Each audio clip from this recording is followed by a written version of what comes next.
Hi friends, നമ്മളങ്ങനെ മടങ്ങലായേ. ഇതാ റൂമിൻ്റെ അകത്ത് നല്ലൊരു ഒരുങ്ങിക്കെട്ടി ഇറങ്ങിയേ. ഇതാ നമ്മളവിടെ എടുത്ത റൂം.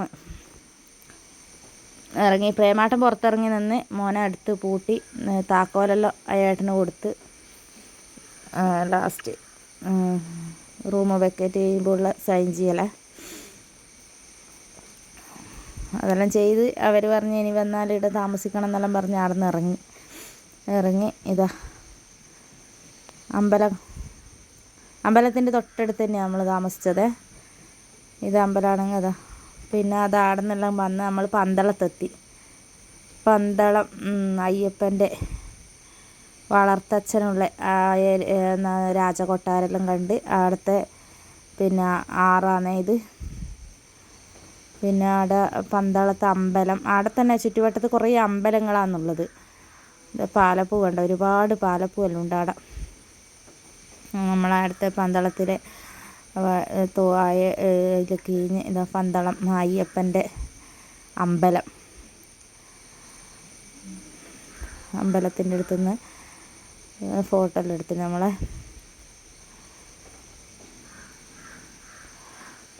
ചുറ്റുവട്ടത്തൊക്കെ ഇതന്നെ കുറേ അമ്പലങ്ങളാണെന്നുള്ളത് ആ ഒരു ഏരിയയിൽ. ഇപ്പോൾ ഇതാ ഗൂഗിൾ പേ എല്ലാമാണ് ഇപ്പോഴത്തെ. രാജകൊട്ടാരം, പന്തളം രാജരാജാവിൻ്റെ പിന്നെ അയ്യപ്പൻ്റെ രാജകൊട്ടാരം. അത് പിന്നെ അങ്ങനെ തുറക്കൂല, സീസൺ സമയത്ത് അങ്ങനെ തുറക്കുന്ന പറഞ്ഞത്. അങ്ങനെ നമുക്ക് പുറത്ത് ഉള്ളിലൊന്നും കയറാൻ പറ്റില്ല. നമ്മൾ പുറത്തെല്ലാം നിന്നിട്ട് ഫോട്ടോ എടുക്കുകയല്ലാന്ന് ചെയ്തേ.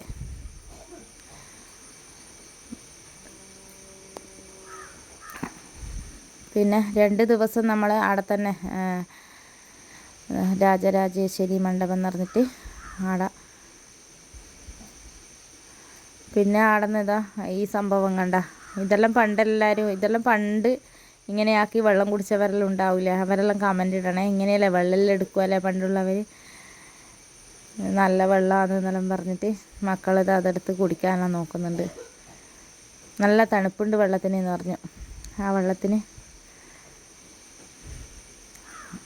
അതവർക്കതൊരു രസമായി. അപ്പം തന്നെ വെള്ളം കളയല്ല എന്ന് പറഞ്ഞിട്ട് ഞാനത് പിന്നെ മാറ്റി അവരെ. എന്നിട്ട് നടന്ന് നമ്മൾ പിന്നെ മുമ്പോട്ട് പോകുമ്പോൾ നല്ല മഴക്കാറ് വന്ന് ശരിക്ക് ഒരു വലിയ തൂക്കുപാലത്തിൻ്റെ അടുത്ത് നിന്ന് ഫോട്ടോയിൽ എടുക്കണം എന്ന് വെച്ചിരുന്നു. പക്ഷേ ആ ഒരു മഴ പൊടിഞ്ഞത് കൊണ്ട് നമുക്ക് അധികാടെ നിൽക്കാൻ പറ്റിയില്ല. പെട്ടെന്ന് തന്നെ തൂക്കുപാലത്തിൻ്റെ അടുത്ത് നിന്ന് അങ്ങോട്ടേക്ക് പോയി. ശരിക്കൊരു കാട് വനപ്രദേശം തന്നെയാണിത്. നമ്മളൊരു വയനാട്ടിലും പോയൊരു ഫീലായിരുന്നു. ഇതിലേ കൂടി നടക്കുകയും ഇതാവുമെല്ലാം ചെയ്യുമ്പോൾ ഒരു തൂക്കുപാലം. ആ തൂക്കുപാലത്തിൽ നിന്ന് നമുക്ക് നല്ല രീതിയിലൊന്നും ഫോട്ടോ എടുക്കാനൊന്നും പറ്റിയിട്ടില്ല. പിന്നെ തൂക്കുപാലത്തിൻ്റെ അടുത്ത് നിന്ന് അതാ നിമ്മൂട്ടം കുറേ കളിക്കുകയെല്ലാം ചെയ്തേ. പിന്നെ ഇതാ ഒരു ശിവക്ഷേത്രം, കൈപ്പുഴ ശിവക്ഷേത്രം എന്ന് പറഞ്ഞിട്ടൊരു ശിവക്ഷേത്രം. പിന്നെ ഈ തൂക്കുപാലത്തിൻ്റെ ഇപ്പുറത്ത് വന്നു കഴിഞ്ഞാൽ തൂക്കുപാലം കാണാം. നല്ലൊരു പ്രത്യേക വൈബ് തന്നെയായിരുന്നു. ഇവിടെ എന്ന് പറയേണ്ട ഒരു വയനാടിൻ്റെ ഒരു ഫീൽ തന്നെയായിരുന്നു. എനിക്ക് ശരിക്കും വയനാടിൻ്റെ ഒരു ഫീലാണ് ഇടുന്നുണ്ടായിന്.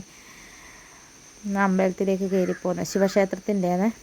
പിന്നെ അതിൻ്റെ നേരെ അപ്പുറം തന്നെ ശ്രീകൃഷ്ണസ്വാമി ക്ഷേത്രം.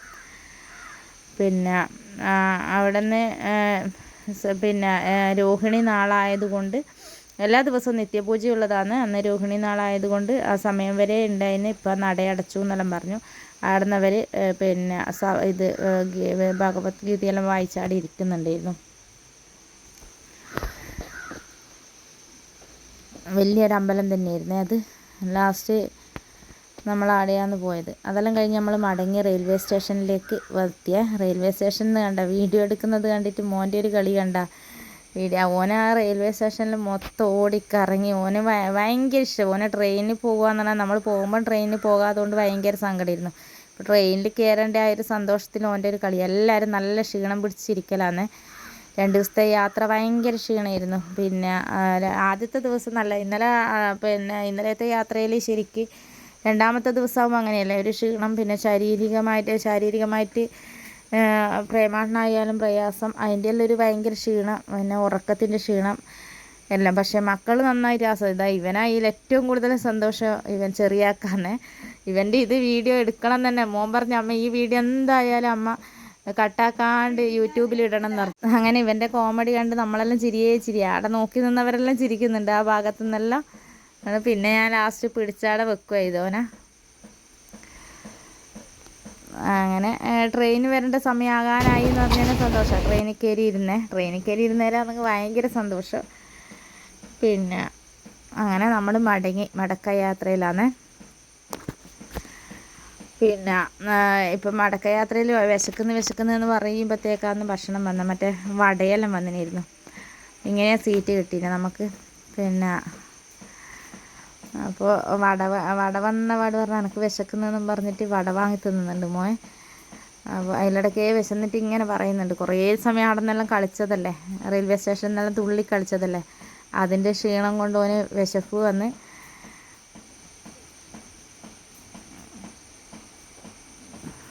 പിന്നെ പറഞ്ഞു ഇനി അച്ഛാ ഇനി നമ്മൾ വീട്ടിലേക്കാണ് പോകുന്നത്, ഇനിയപ്പോൾ നമ്മളിങ്ങനെ വരുവാന്നെല്ലാം ചോദിച്ചു. അവന് ഭയങ്കര ഇഷ്ടമാണ് ട്രെയിനിൻ്റെ ട്രെയിനിൽ കയറാനുള്ള ആ ഒരു ഇഷ്ടം.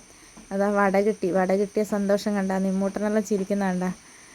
രണ്ട് ഇതായിട്ട് വട വാങ്ങിയിട്ട് അവർക്ക് രണ്ടാക്കും മക്കൾക്കെല്ലാവർക്കും കൊടുത്ത് അവർ വട കഴിക്കലാന്ന്.